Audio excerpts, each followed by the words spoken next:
5. A red ball is rolling to you. February 38. A cook. On my way to work, I saw a giant red ball. It looked like a huge beach ball. I thought, what on the earth is that? I couldn't believe my eyes. Nicole, student as Nicole 14 of students. I love it, my friends, and I punched it a few times. Then we jumped into it, bounce it off it. It won't be here forever. So come today. The Red Bull is 4.57 meters tall and weight 113 kilograms. It's a perfect example of public art. Public art jumps out of the museum. It goes into places like parks and streets. The creator of the Red Bull, Kurt, takes it all over the world. He is here with us today. Can you tell us about it? Kurt, sure. The Red Bull is for everyone. It brings joy to people. People play with it and they become part of the art. People in different countries enjoy it differently. In Sydney, people played with the ball. In London, everyone just looked at the ball and talked about it. People in Taipei follow it everywhere and took pictures of it. Reporter Rosie. Interesting? Why is it red, Kurt?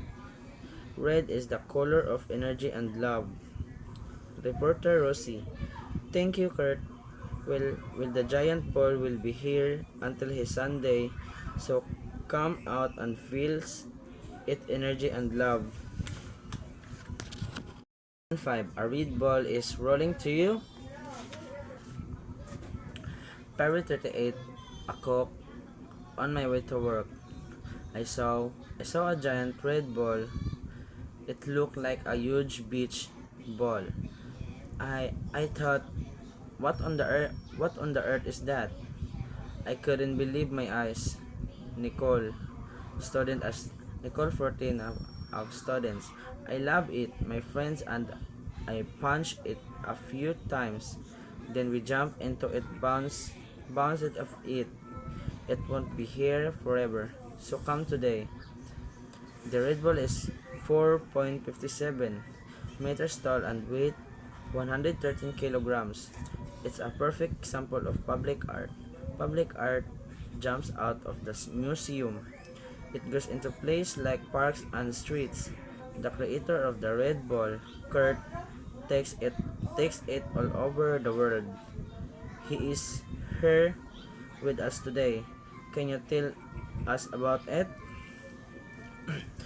Kurt, sure. The Red Bull is for everyone. It brings joy to people. People play with it and they become part of the art.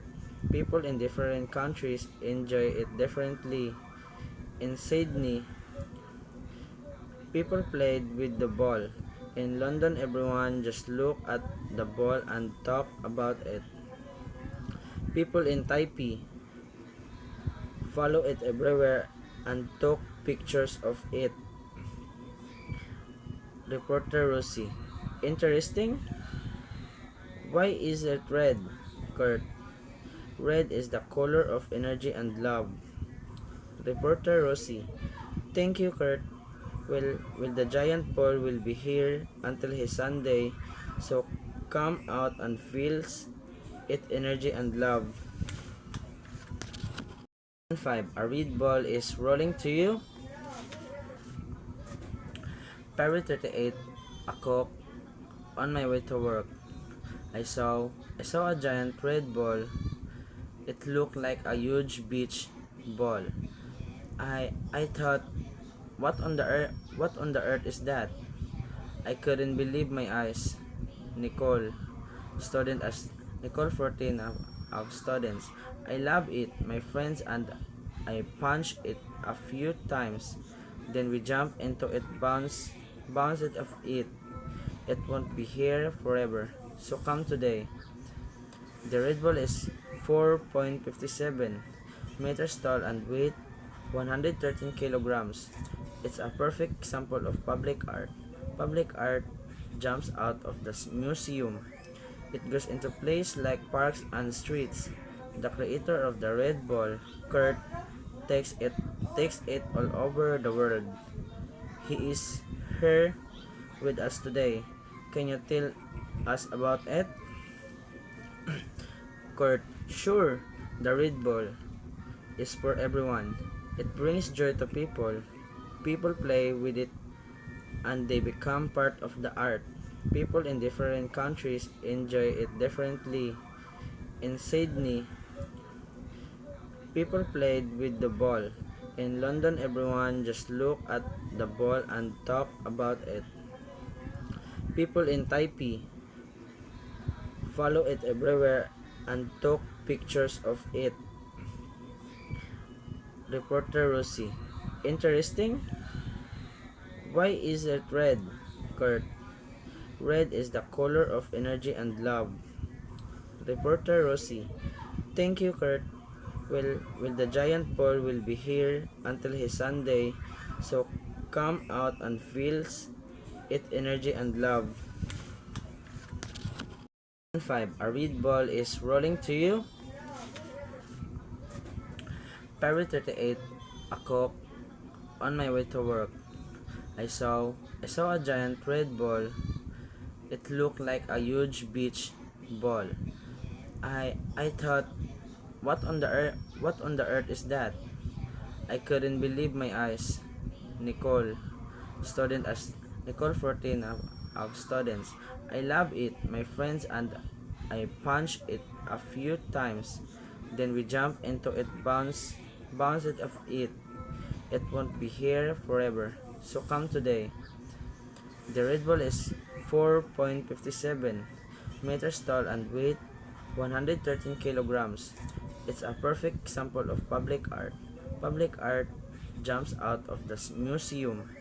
It goes into places like parks and streets. The creator of the Red Bull, Kurt, takes it all over the world. He is here with us today. Can you tell us about it? Kurt, sure. The Red Bull is for everyone. It brings joy to people. People play with it and they become part of the art. People in different countries enjoy it differently. In Sydney, people played with the ball. In London, everyone just looked at the ball and talked about it. People in Taipei follow it everywhere and took pictures of it. Reporter Rosie. Interesting? Why is it red, Kurt?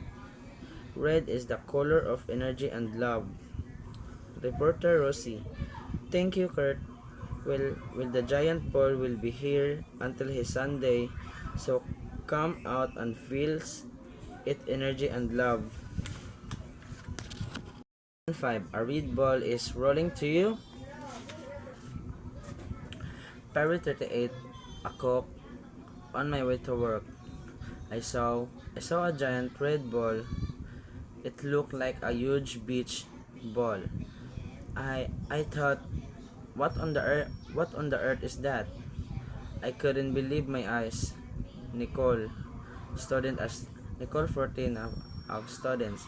I love it, my friends, and I punched it a few times. Then we jumped into it, bounce it off it. It won't be here forever. So come today. The Red Bull is 4.57 meters tall and weight 113 kilograms. It's a perfect example of public art. Public art jumps out of the museum. It goes into places like parks and streets. The creator of the Red Bull, Kurt, takes it all over the world.